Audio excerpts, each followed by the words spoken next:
In this experimental research and development video, I will go over the work that I have developed myself and the techniques I have learned along the way.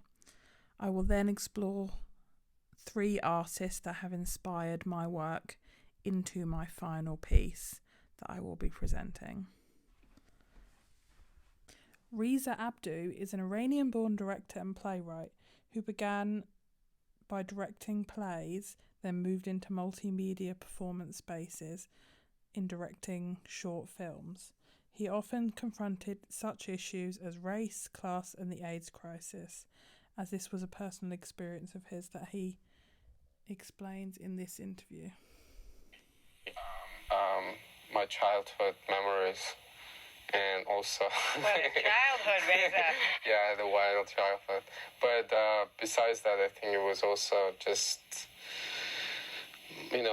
what I'm experiencing right now and what I'm feeling right now about America and the world around me, all the oppression and the repression that's going on, how people react to my work. And we've had very extreme responses from people screaming and threatening the theater and myself with lawsuits, to getting death threats, to people really genuinely being moved by it. There's a prison riot in progress. The moon is void of course. A killer horse is on the loose. Abdou once reflected, when I discovered the power of the arts to express my pains and joys, it became clear to me that there would be no other way to work through the demons except to fully embrace the process of creation. I looked at several films from Abdou's back catalogue, the first being Hip Hop Waltz of Eurydice from 1990. This is a modern look at the power of love. This was originally a theatre production that was adapted from the original myth of Orpheus and Eurydice. In this clip from the performance, the face is distorted, which I have used in my own work. Abdou's Daddy's Girl from 1991 is a short film entirely layered with 2 images of moving background and distorted subjects, a technique I have tried by filming in my car my daily journey around my hometown, layered over a close-up image of my actor intently looking into the lens at the camera. I feel like I have captured the same technique that Abdou has created from his film Daddy's Girl. The last Abdou film I looked at is The Weeping Song from 1991, which follows a drag queen. I loved this opening shot of them singing in an extreme close-up, which inspired a lot of the shots in my own final film. Vito Acunti is an experimental performance artist. I wanted so much performance to be something that was here and now, and that maybe it wasn't preserved till later. And I think I took clues from generations of artists before me, where, if an abstract expressionist artist was asked about work, they would probably say something like, I don't know where it came from. It just happened to come to me. I wanted to know exactly where it came from. I hate the idea of art and myth. One of the films I looked at was his 3 adaptation study.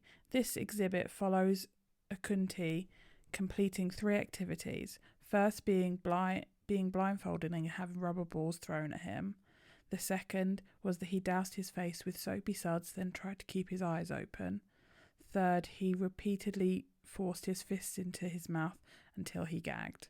This kind of exhibit performance shows me how to keep recording my subject longer than normal to find the best performance, and I feel like Acunti did that in this study. The next film is Open Book, 1971. Acunti's mouth is filmed in an extreme close-up, bringing the viewers uncomfortably close. Speaking with a sense of urgency, his mouth held unnaturally wide open, shows a desperate struggle to accept and be accepted by others.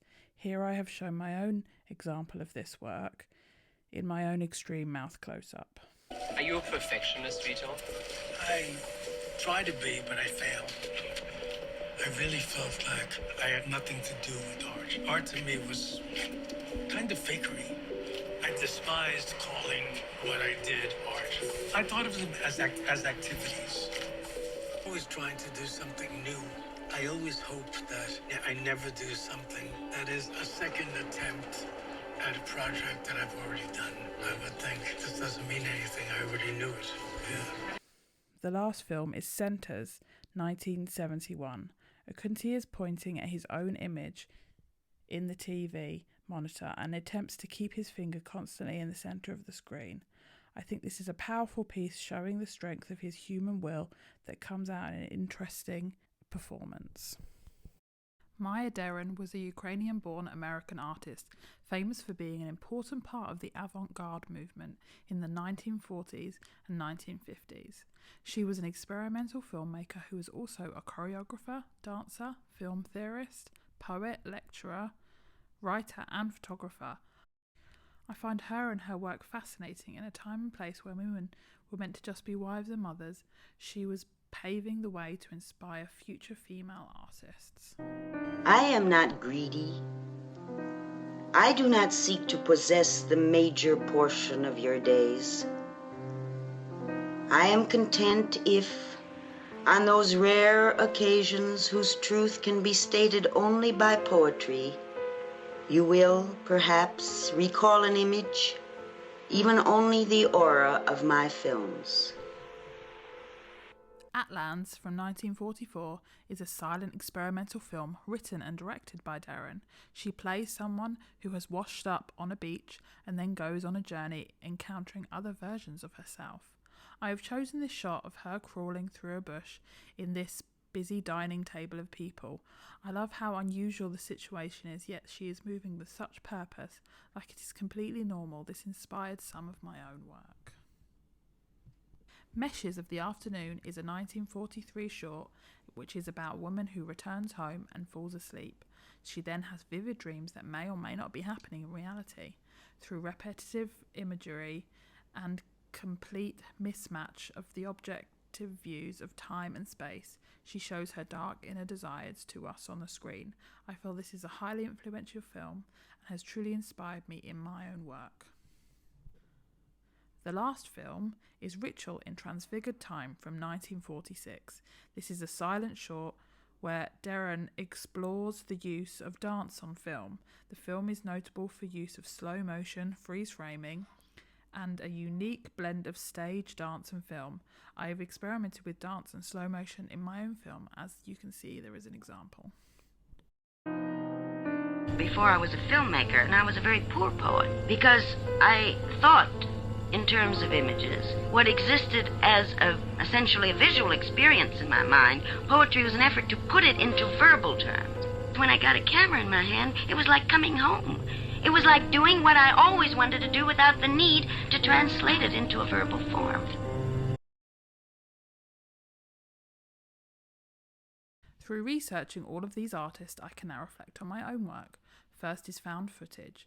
We were provided with a sound which I thought to be very mechanical, so I decided to use the image of babies, which was a defamiliarization from the sound. I found all the footage of babies from my life. This included images of my siblings and I as babies, then foster kids and my nieces and nephews. Working with this very personal footage, I think really helped me in blending these images together. I used a lot of layering over to create a more interesting image. The next piece was cinematography. I got an old VHS TV off Facebook Marketplace for free as it wasn't working from someone's attic. I used iPhones to shoot this from 5 different angles while my brother smashed it with a sledgehammer. I then found an old home film VHS tape that he pulled apart, using new media to capture the destruction of this old technology from my childhood. I feel like created an interesting piece of work. The last film was experimental performance, so I decided to take my friend to an interesting location, an old church and graveyard, and filmed using an old camera that I had found in my attic from my childhood. This gave the footage a more interesting and grainy quality. I shot a lot of footage, taking really long takes to find the right performance that I wanted in the edit, which I feel like I achieved. This is the project I decided to expand upon for my final film, as I really enjoyed the performance side of filming and editing. My friend lived in London, so I couldn't film with her anymore, so I decided to start again with my brother as I had access to him. Also, he has a big personality and an expressive face, so I knew I could get a good performance from him. In conclusion, Overall, I am very happy with what I have produced and believe that through the research and the development of experimental artists and techniques, I've been very inspired and learnt a new style of filmmaking that I had never tried before now and will definitely be using in my future projects.